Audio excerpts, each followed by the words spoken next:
Hello, everyone.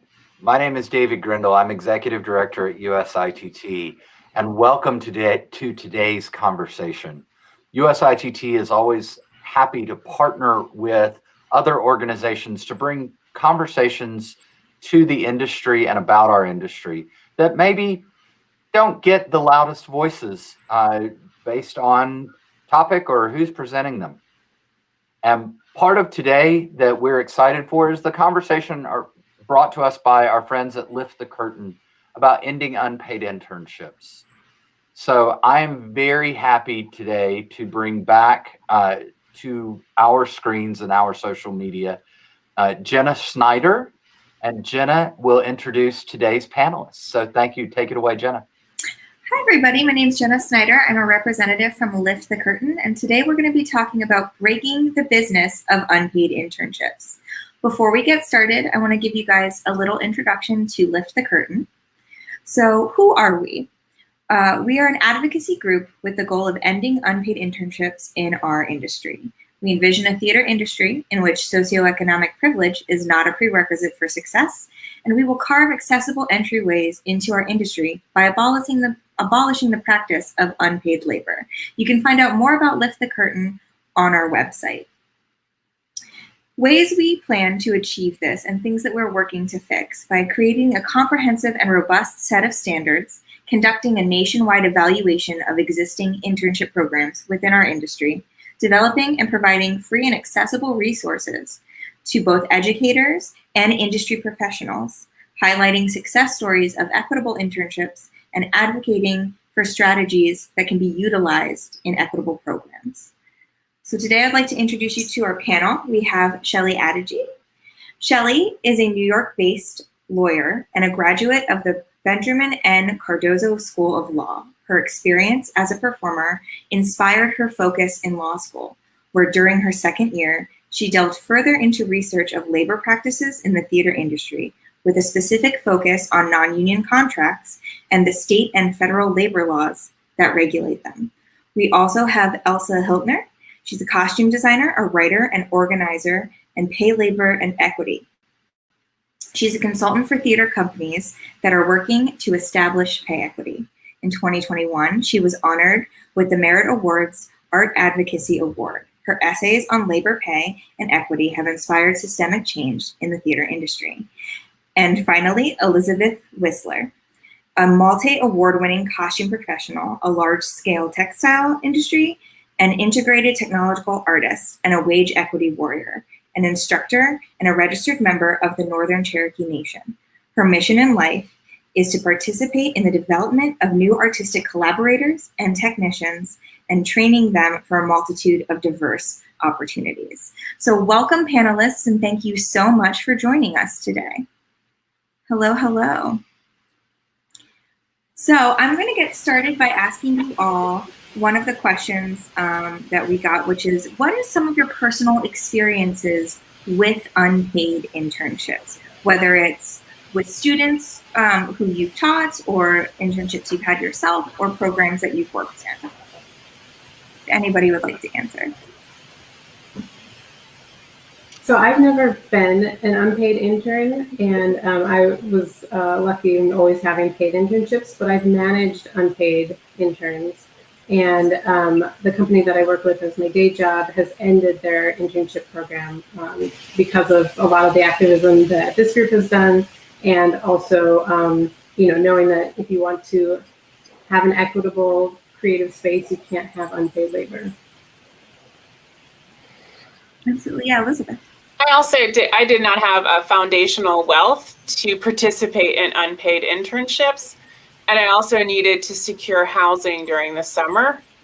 And so while I was in undergraduate school, and so that led me to not look at jobs that were unpaid or underpaid, but also looking for a place that either paid enough for me to secure housing on a temporary lease or provided housing as well. Mm-hmm. And I did have an unpaid internship during undergrad, and it wasn't the best scenario. It wasn't the best situation, unfortunately. I think, which might be the case with many unpaid internships, I didn't feel like it was very legitimate. I didn't know exactly what my roles were on a day-to-day basis. I didn't, unfortunately, I mean, I accepted the job because I thought it would lead to maybe another job, a paid position, or I could network with some of the professionals that were part of the company. And really none of that ended up happening, is maybe the case with a lot of these unpaid internships that we see. But yeah, that was the one and only I learned after that experience, unfortunately. Yeah, absolutely. I feel like a lot of people in our industry have very similar stories to all of those, whether it's experiencing themselves, seeing friends experience them, or even not being able to participate because of financial barriers. With that being said, particularly with what Shelley was talking about not quite having everything outlined in the job and all of that, what are some red flags that you personally have seen either in internships or in job postings? I'll start. Language, emotional-based language.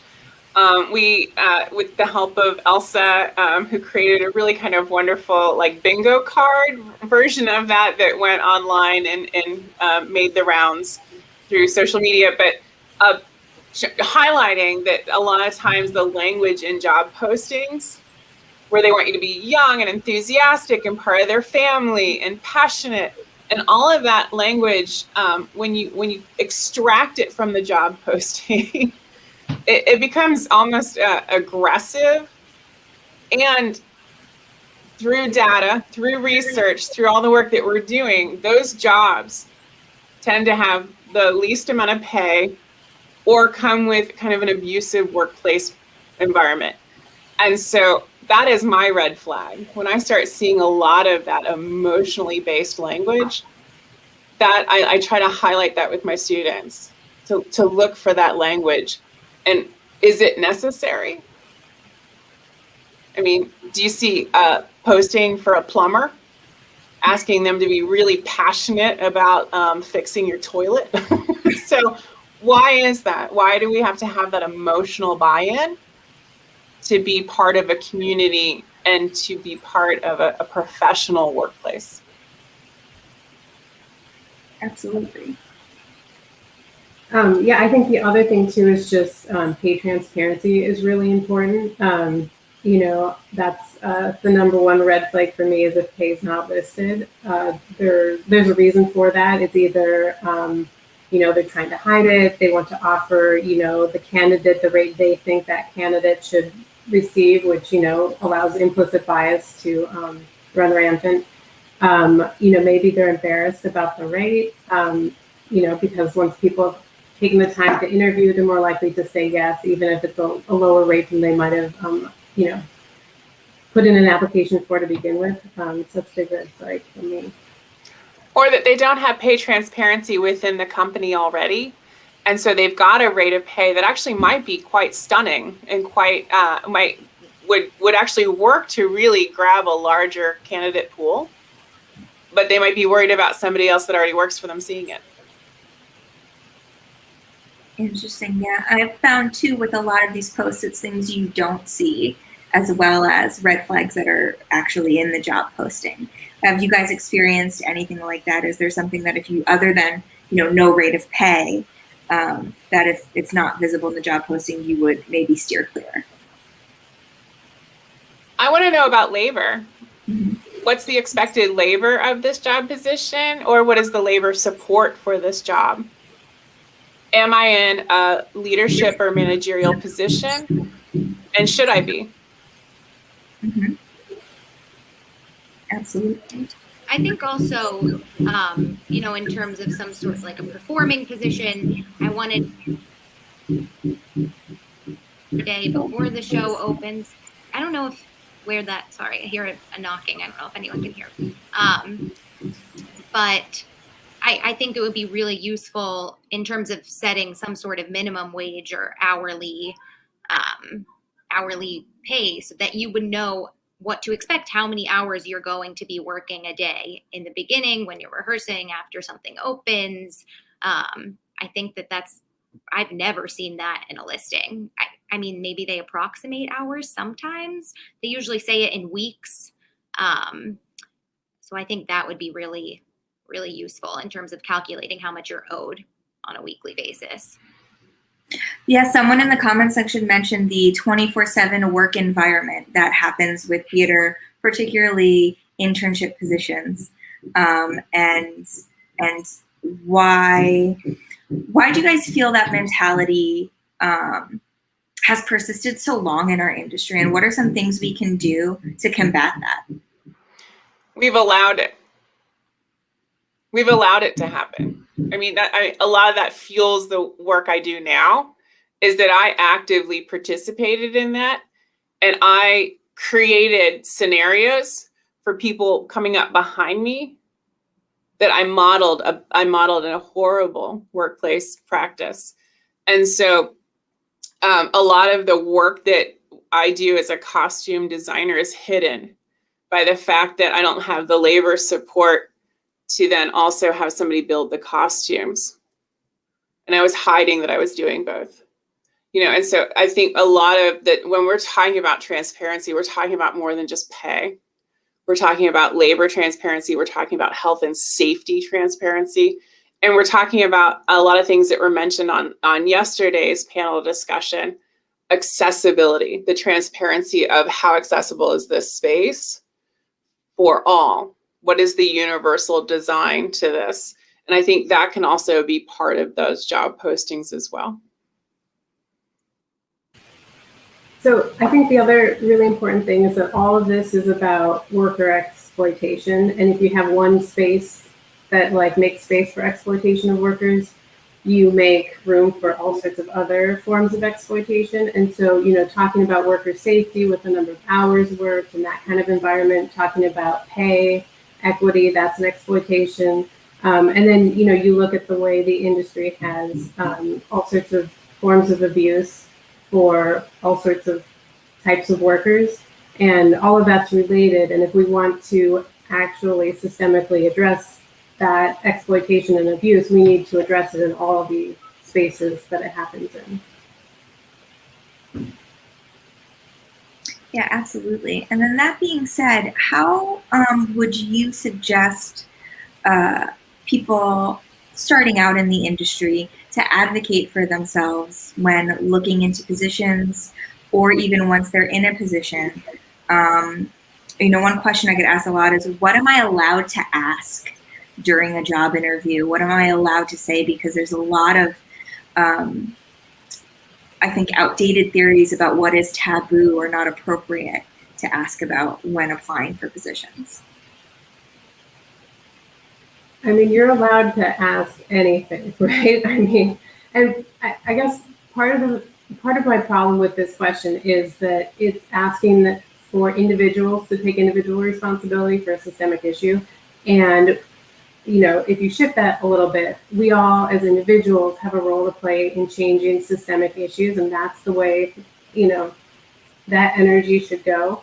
And also, those questions are taboo for a reason, and it's not necessarily outdated.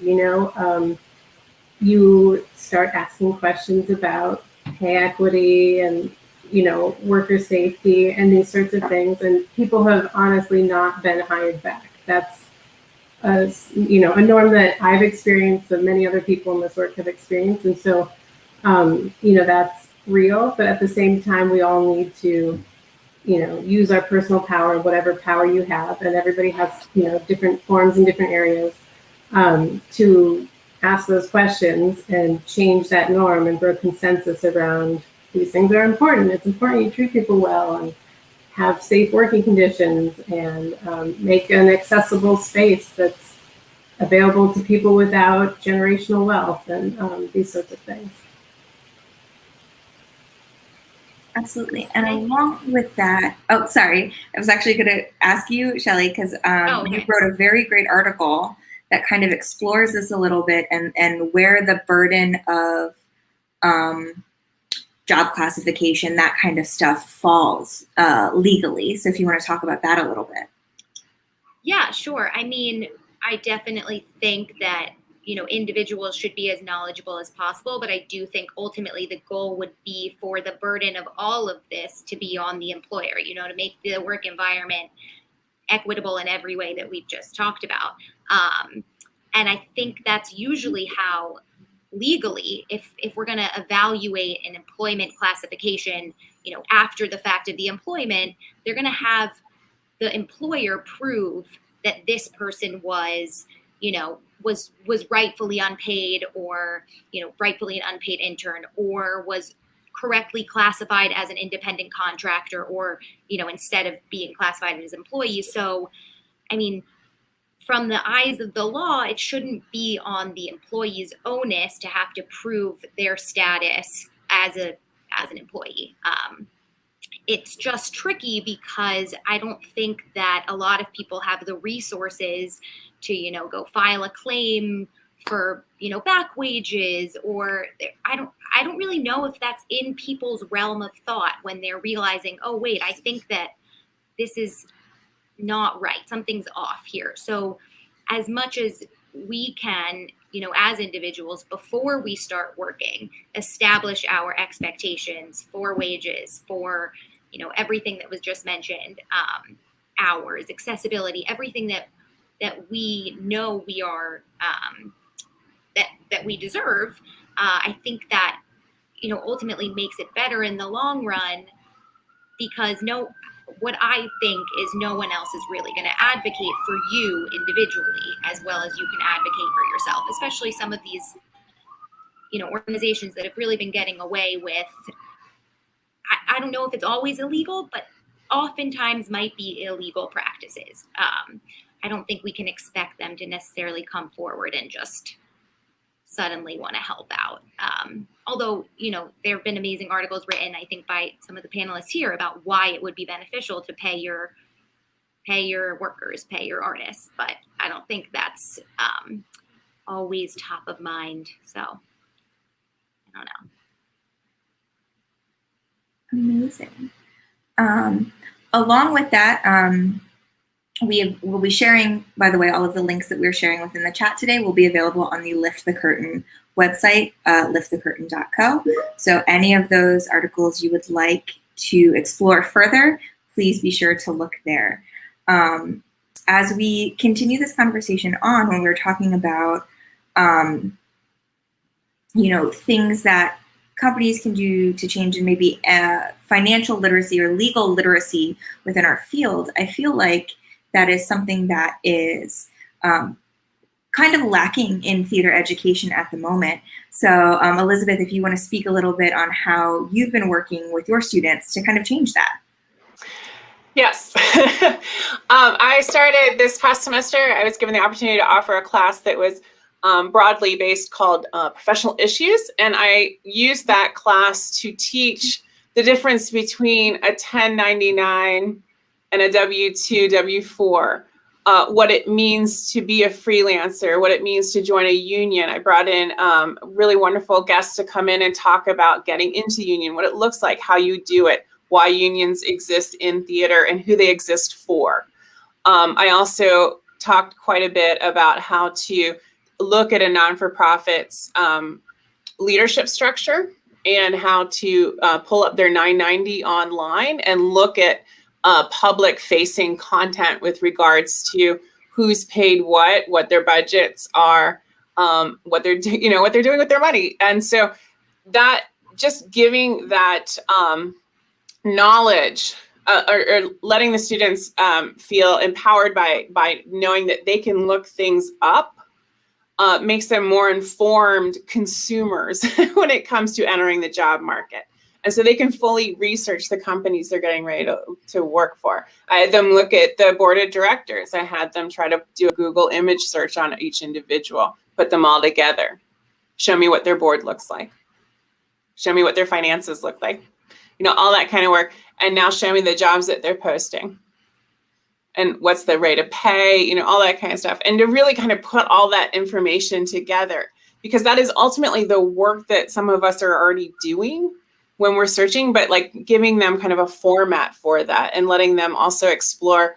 And I used Ann Ruthman's workbook for creatives It's a pricing workbook for creatives, and it is a phenomenal tool for allowing you to fill out pages saying what you're going to do, how you're going to do it, the amount of hours it takes to do it, what kind of work-life balance you're trying to achieve, and all that kind of stuff. So you can kind of come up on your own with what your hourly rate might need to be based on where you're living, what your financial needs are outside of just housing and food. There are many more financial needs to life than that. And so what can you actually survive on, or what can you thrive on, and that's the thing. We need to move from survive to thrive. The theaters have found a way to do that as companies, but I want to challenge them to look at that through the perspective of their employees. Because I have been given financial literacy conversations with how I can stretch my dollar, but I would like the companies to think about how they're making their employees stretch their dollars. I want them to look at each individual that they've hired and the rate of pay they're giving them, and think about how do you think they're actually living on that wage? Absolutely. And as this comes up, I feel like the legality of things like, am I a 1099? Am I a seasonal employee? Am I a part-time employee? Come up a lot. And making sure everyone kind of knows the ins and outs of that, I think, is really important. And I know something that I didn't know until I started working in the industry, and you have to learn very, very quickly, and you make a lot of mistakes in the beginning when doing that. So along with that, someone said that if you don't see it on a 990, you should ask the company what the information is. So I know, Elizabeth, you have been compiling a lot of research involving 990s and things like that. If you want to talk a little bit about that. Yes, a lot of what is kind of keeping us in the dark or in private conversations is not having access to data. And so we need an industry-wide survey to capture what is happening in our industry. I want to know, and I want to encourage everyone else to be able to kind of shout their wages. Tell me what you're making. Tell me how many hours you're working. Tell me where you're working. Tell me where you're living. Tell me your commute. We need all of that so we can really, truly understand the industry from a financial perspective, from a health and safety perspective, and from a sustainability perspective. We've learned a lot this past year on what is not sustainable, but I now want to see it. I want that data. I have trouble going, like we're always told, like, oh, you just didn't negotiate. I have no tools to negotiate with. We need these tools, and part of those tools is a full industry-wide survey for full wage, safety, health, labor support, knowledge, so we can all have access to that information. So it's no longer hidden. Yeah, absolutely. Any other thoughts on either 990s or getting that information out there, Shelley? I was just going to say that I think the lack of transparency in this industry is very unique, and it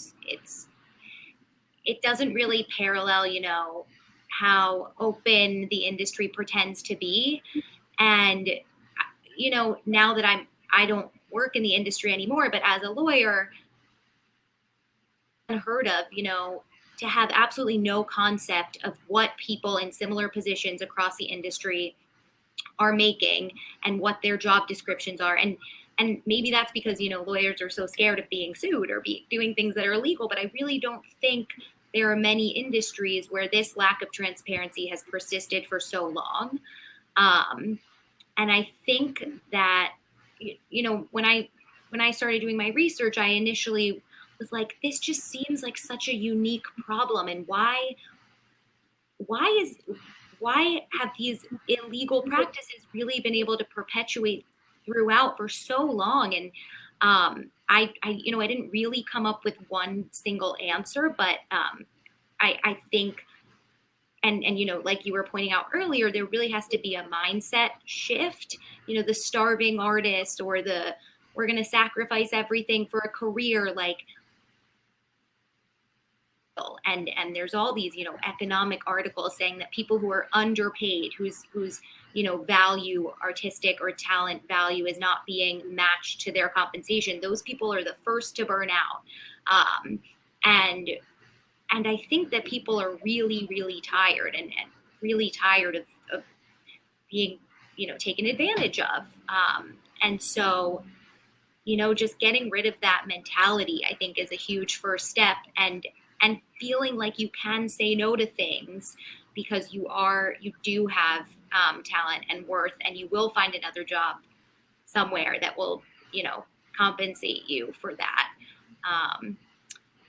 It's challenging, but I feel like why I titled my article "The Actor's Sacrifice" is because I felt like everyone was just making this sacrifice, and for what? There was no promise of upward mobility. There was no promise of having a savings by the time you're in your 30s. Like, some of my friends were just going to continue to accept these jobs until eventually, they got into maybe this small pool of artists or actors or, anyone who would get to this top bracket that they could finally make a living just off of their trade. But be that way. And I think once everybody can kind of shift, also theaters, all of these organizations need to pay fair wages, but I think, a mentality shift on our end as well could really help push everything forward. Yeah. Can I add something to that? So the entire theater industry is built around identity. We identify as theater workers, as actors, designers, whatever your thing is, that's your identity. And when an industry can get their workers to have an identity like that, you don't have to pay them as much because they actually get a reward for being their identity. And so everything in the theater industry is designed to further that, and including hazing sort of tactics, exploitation, unpaid internships, right? This is all like, you accept this on yourself. And when you, as like a person, when they study this in psychology, when you take and accept exploitation, you have to tell yourself a story of why. Like, why would I work for free, or do 10-hour days for 6 days a week, or whatever it is. And that like more deeply roots that identity. And so I think that's a huge reason why both like theater artists are totally willing to accept ridiculous contracts, and why theater companies don't feel like they have to pay artists because they're getting that, identity reward. And you can see this in other industries too, like the military. The other thing is like, we don't get pay raises, right? We get awards. Like that's another like way to kind of ingrain that identity, and not having to have compensation be part of the holistic deal. I've paid to attend my own award.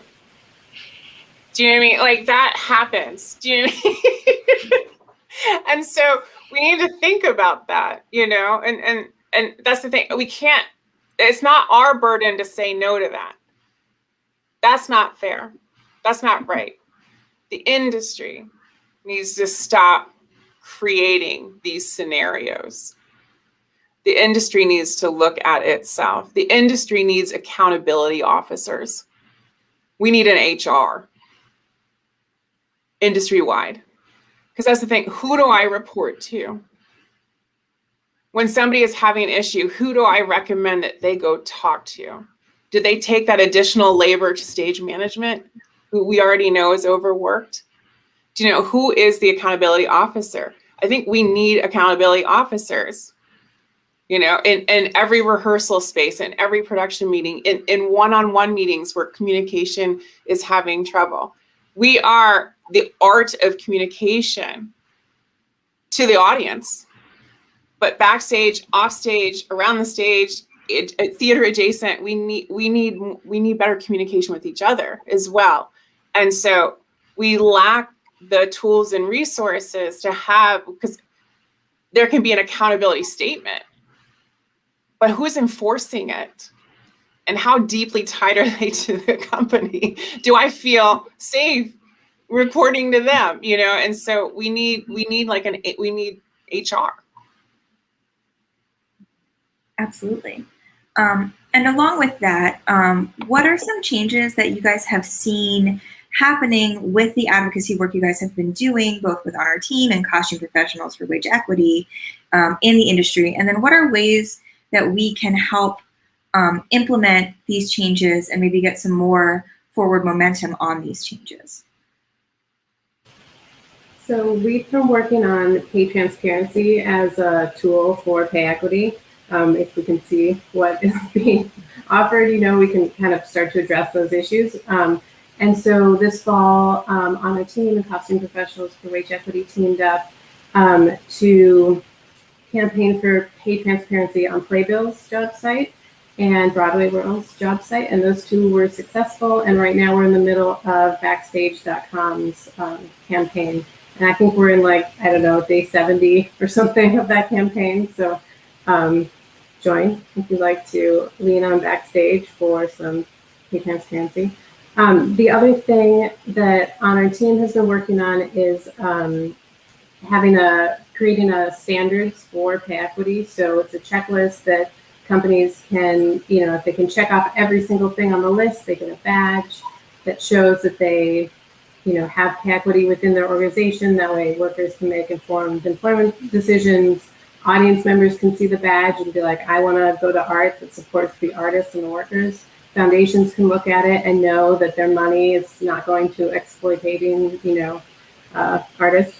And so we'll be launching that this summer. And we have an initial cohort of theater companies that will be joining, and then it'll be open to any other companies that can check off every box.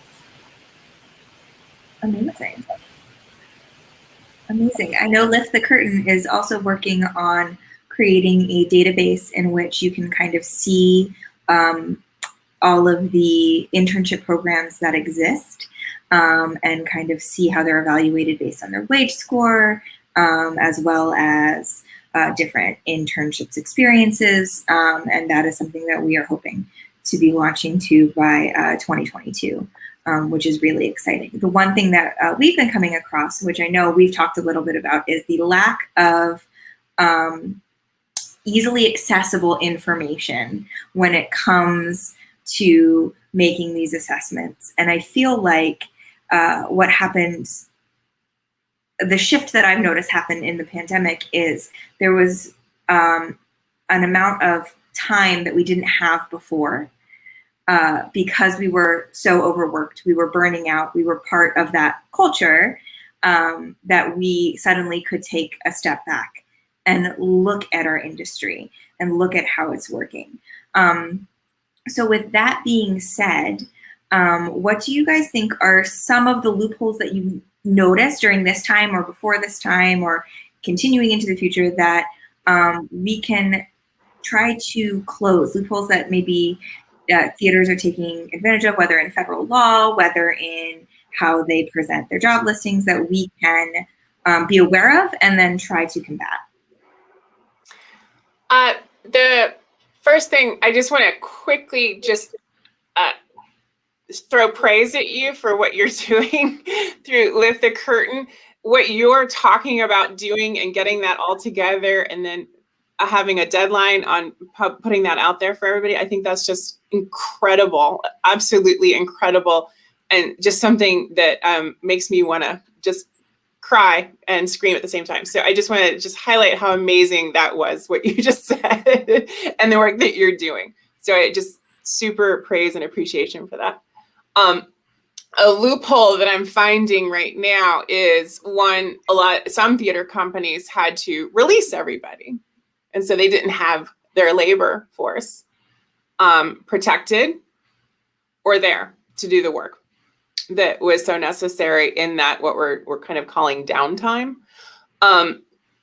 Also recognizing the need for downtime. I'm hoping everybody will come out of this pandemic recognizing.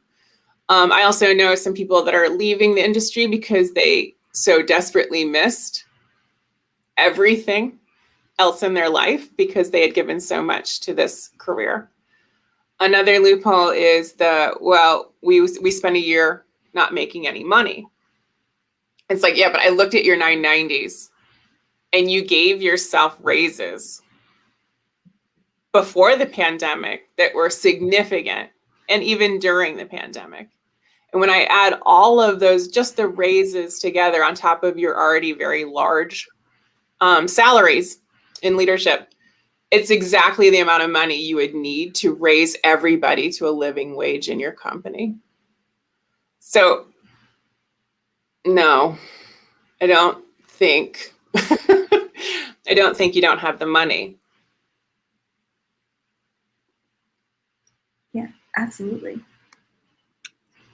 I think there are a lot of, from a legal lens, a lot of ambiguities, in federal and state law, that because the laws do not explicitly include,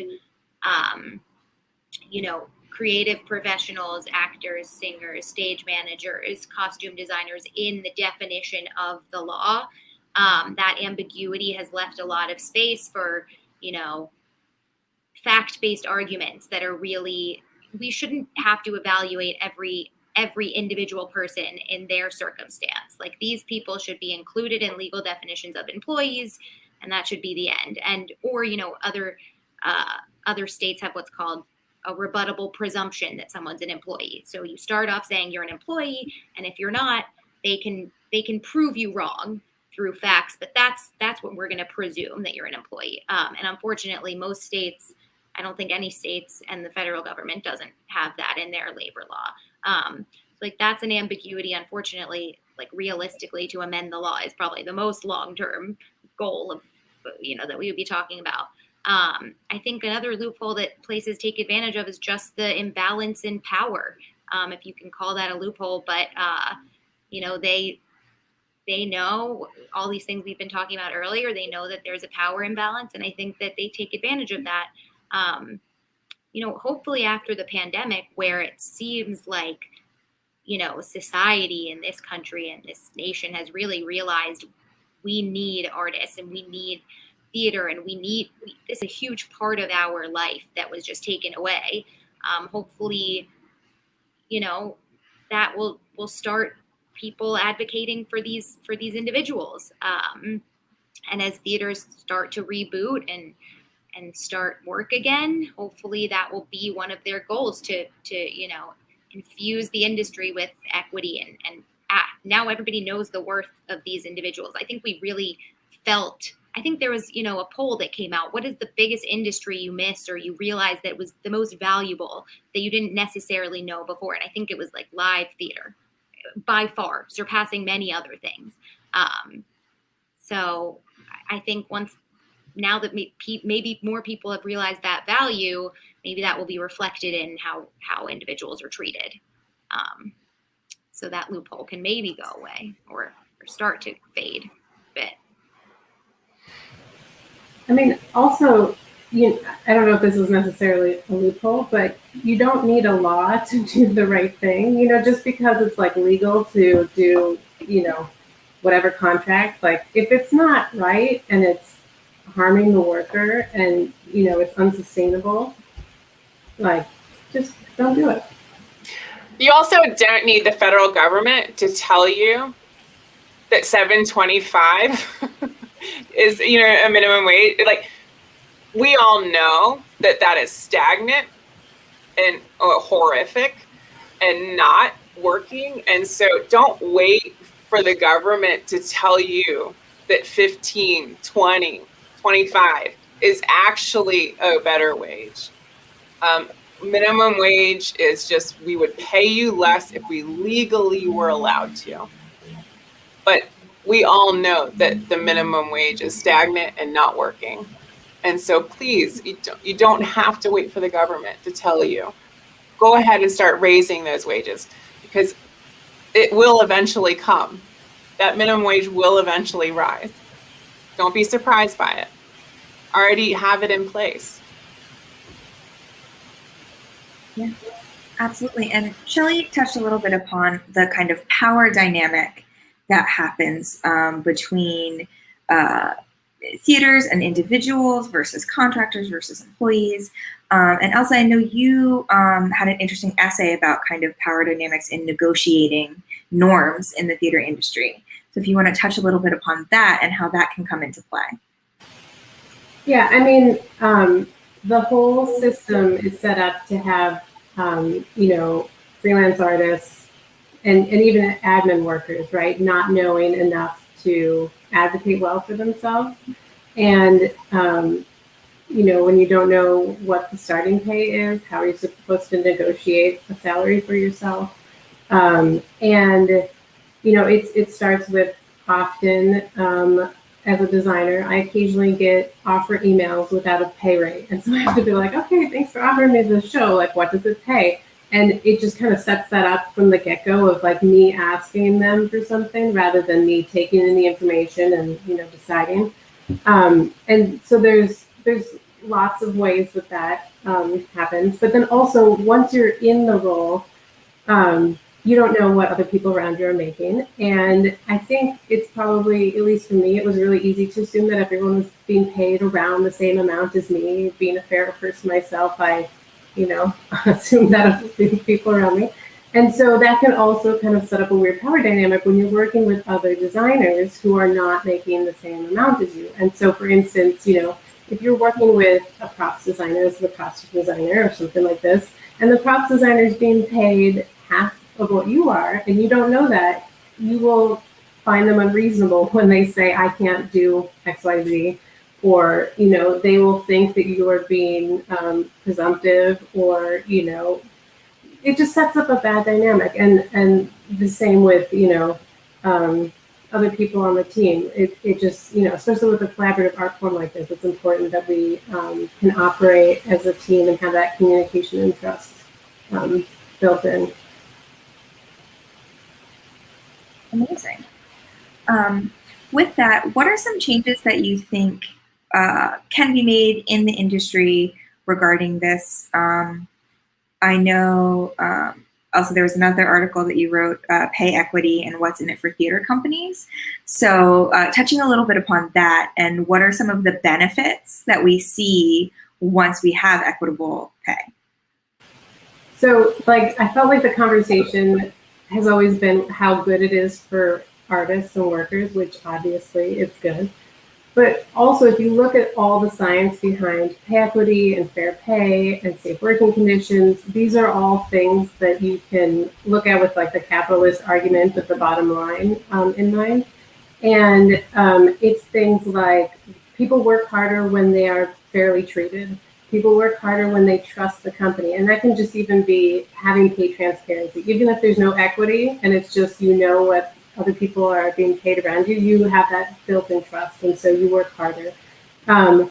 It's things like companies with diverse workforces have higher, income rates, and that's because if you are able to work with a diverse group of people and communicate with a diverse group of people, and market your whatever you're making, art, theater, to diverse audiences, right? You will make more money. And equity is very good for diversity and having inclusive and accessible workplaces. And so there's lots of reasons why theater companies should be doing this work, aside from, good person sort of thing. But I think the other thing is theater companies often say oh, we don't have enough money to pay equitably. And it's, first off, you don't need more money. You have a budget. You can decide how you dole it out. But also, you will get more money if you do pay equity, right? Donors like this, foundations like this, you will get a better product. And if you are doing your job well, you can, sell that product more efficiently. And so, when done right, it will really, benefit the company. Amazing. Great, thank you so much. Along with that, and this kind of goes more towards what we were talking about students and industry professionals who are just starting out. I think speaking for myself, I know a lot of us have imposter syndrome when starting out in the industry. And how can we instill in our fellow artisans that their time and their creativity has value so that we can kind of break that cycle we've been talking about, of that mentality of doing it art for art's sake only, and that for the good of the product, how that's not mutually exclusive from also living a financially independent and valid existence in our society. I'm just here to shout out like a big, super huge love for this incoming generation and the youth in general as a whole. I don't think we need to tell them much around that. We need to listen to it, and we need to stop the gaslighting that starts in the educational system with regards to don't make waves, don't ruffle the feathers, be careful, you might not be hired back, don't burn bridges. We need to stop. That's what we need to stop doing. And they got this. We need to listen to them. Ask them what they want, what they need. What's the industry that they want to lead? What do they want to come into? Because we're talking about what are we coming back to? What do they want to come into? And so, if they got a bridge to burn, help them with the matches, so I think we need to listen to the youth. I so much just love and respect for everything that they're doing. They have activism down in a way I didn't have at their age, just watching what they've been doing. And also, I just want to say quickly to the companies, your 2020 anti-racism workout isn't working if you haven't already figured out how to be transparent in your wages, labor, and health and safety. If you're continuing that abuse, your anti-racism, whatever statement you put out there in 2020, it's not working. Absolutely. Along with that, we are coming towards the 10-minute mark for this conversation. So I just want to quickly have a minute for suggestions for people who, as individuals, want to organize and want to help, but can kind of find the overall situation very daunting. So ways that you can get involved. I know Lift the Curtain is always looking for volunteers, particularly with our data collection to create our internship equity database. So our email address will be up at the end of this presentation if you would like to volunteer. But for the organizations that you guys work for, or any other organizations out there that you think people might be interested in, I want to give a moment to shout those out.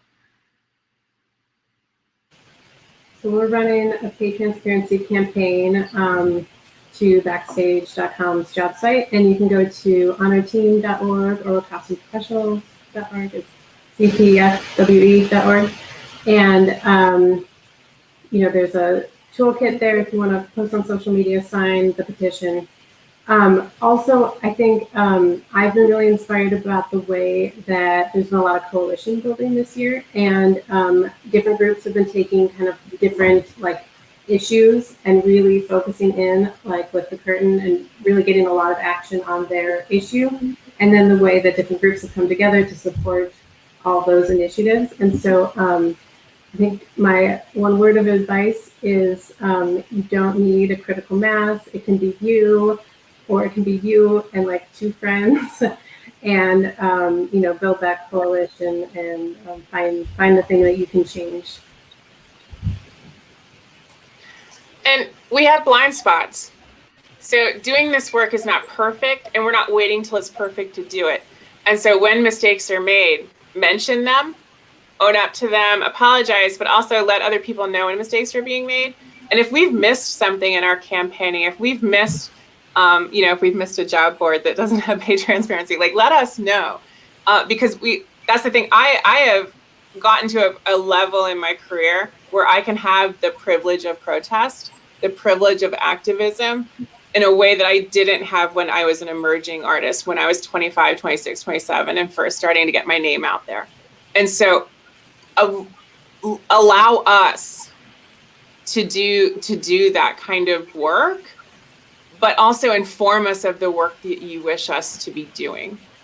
And so I can take a bigger risk right now. And so I'm not asking people to take risks that they can't or are uncomfortable with or are not financially possible. And so let us help you. We have a lot of resources through Costume Professionals for Wage Equity with regards to helping you advocate for yourself or advocating on your behalf or doing other kind of behind the scenes work to make sure that things are better. Because I'm going to use some emotional language right now. We love this industry. We want it to be better. It would be so easy to walk away. It would be easier. It would be healthier. Because we're all sitting here for free today. And so I just want to say, like, let us, the ones that have kind of come forward or risen to the top or for whatever reason are the most vocal right now, rely on us if you need us. And if we're in the way, please let us know.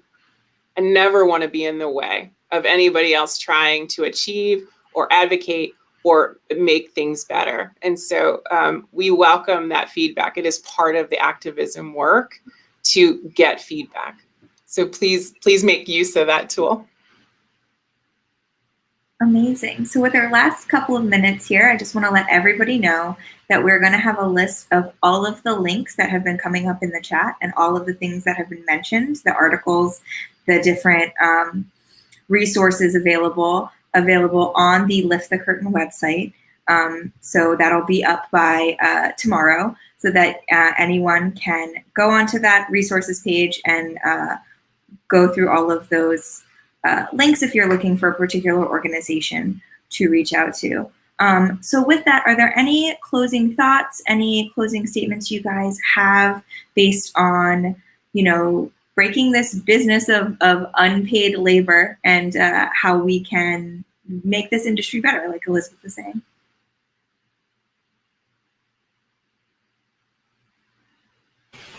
I just really am grateful for Lift the Curtain and hosting this conversation in this way. I think especially having Shelley here is amazing. And, I think we need to rely on that kind of like cross-industry, if you want to call it that, collaboration more often. So I really appreciate that. Yeah, I want to say thank you so much, Jenna, for organizing this. And for me, it's an honor to be able to speak with, Elsa and Elizabeth, because you were doing really the work on the ground. And, I think if I had maybe had resources like this 4 or 5 years ago, I would have stuck it out a little longer. You never know.